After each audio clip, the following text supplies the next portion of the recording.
لبنان میں حزب اللہ صہیونیوں کے خلاف برسر پیکار ہے۔ اسرائیل کا بنت جبیل پر حملے کا مقصد جنوبی لبنان پر اپنی پوزیشن مضبوط کرنا تھا، لیکن اسرائیل ناکام رہا۔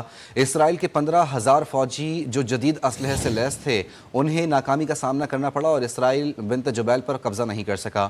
یہ وہی بنت جبیل ہے جہاں کھڑے ہو کر شہید حسن نصر اللہ نے کہا تھا کہ اسرائیل کی حیثیت مکڑی کے جالے سے بھی زیادہ کمزور ہے۔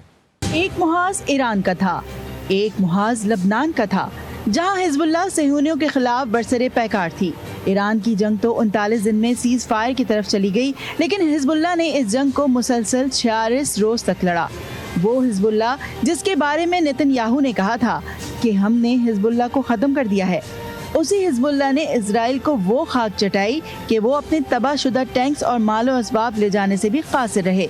حالیہ کشیدگی میں حزب اللہ اور اسرائیل کے درمیان براہ راست محاذرائی کے دوران سرحدی علاقوں میں متعدد جھڑپیں ہوئیں، جن میں درجنوں اسرائیلی فوجیوں کی ہلاکت کے ساتھ ساتھ 500 اسرائیلی فوجیوں کے شدید زخمی ہونے کی اطلاعات بھی سامنے آئیں۔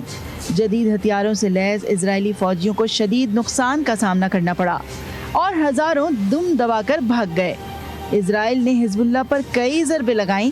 گزشتہ جنگ میں حزب اللہ کے سیکرٹری جنرل حسن نصر اللہ کو شہید کر دیا۔ اسرائیل نے کئی بار بنت جبیل پر قبضہ کرنے کی بھی کوشش کی، لیکن ہمیشہ کی طرح ناکام رہا۔ یہ وہی بنت جبیل ہے جس کے اسٹیڈیم میں کھڑے ہو کر شہید حسن نصر اللہ نے کہا تھا کہ خدا کی قسم اسرائیل کی حیثیت مکڑی کے جالے سے بھی زیادہ کمزور ہے۔ اس کے بعد اس شہر کو آزادی اور مزاحمت کا دارالحکومت کہا جانے لگا۔ یہ لقب 2006 کی جنگ میں مزید مضبوط ہوا جب اسرائیل اس شہر میں داخل ہونے اور اسے قبضے میں لینے میں ناکام رہا۔ 2024 میں بھی اسرائیل نے پھر بنت جبیل پر حملہ کیا، لیکن حزب اللہ کی مزاحمت کے باعث ناکام رہا۔ بنت جبیل جنوبی سرحد پر واقع سب سے بڑا شہر ہے جو حزب اللہ کا سب سے بڑا سیاسی اور سماجی مرکز سمجھا جاتا ہے اور پورے ضلع کے لیے انسانی اور معاشی مرکز ہے۔ یہ علاقہ 700 میٹر بلند ایک پہاڑ پر واقع ہے جہاں سے جنوبی لبنان اور شمالی اسرائیل پر نظر رکھی جا سکتی ہے۔ بقول اسرائیل، حزب اللہ کے یہاں اسلحے کے ذخائر، سرنگوں کا جال اور مرکزی کنٹرول پوائنٹس موجود ہیں جو مختلف سرحدی مقامات کو آپس میں جوڑتے ہیں۔ اسرائیل کا بنت جبیل پر حملے کا مقصد جنوبی لبنان پر اپنی پوزیشن مضبوط کرنا تھا، لیکن اسرائیل اس میں ناکام رہا۔ اس کے 15,000 فوجی جو جدید اسلحے سے لیس تھے، انہیں ناکامی کا سامنا کرنا پڑا اور اسرائیل بنت جبیل پر قبضہ نہیں کر سکا۔ اب اسرائیل اور لبنان میں سیز فائر ہو گیا تو لوگ جس طرح حزب اللہ کی حمایت میں نکلے ہیں، وہ حزب اللہ کی مقبولیت اور اسرائیل کے لیے ایک خطرہ ہے۔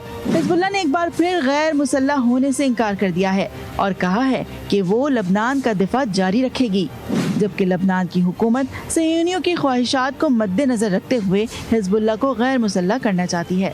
حزب اللہ اس جنگ میں حماس کی حمایت میں کودی تھی جب غزہ میں قتل عام ہو رہا تھا اور تمام مسلم امہ خاموش تھی۔ بنش عباس، GTV نیوز۔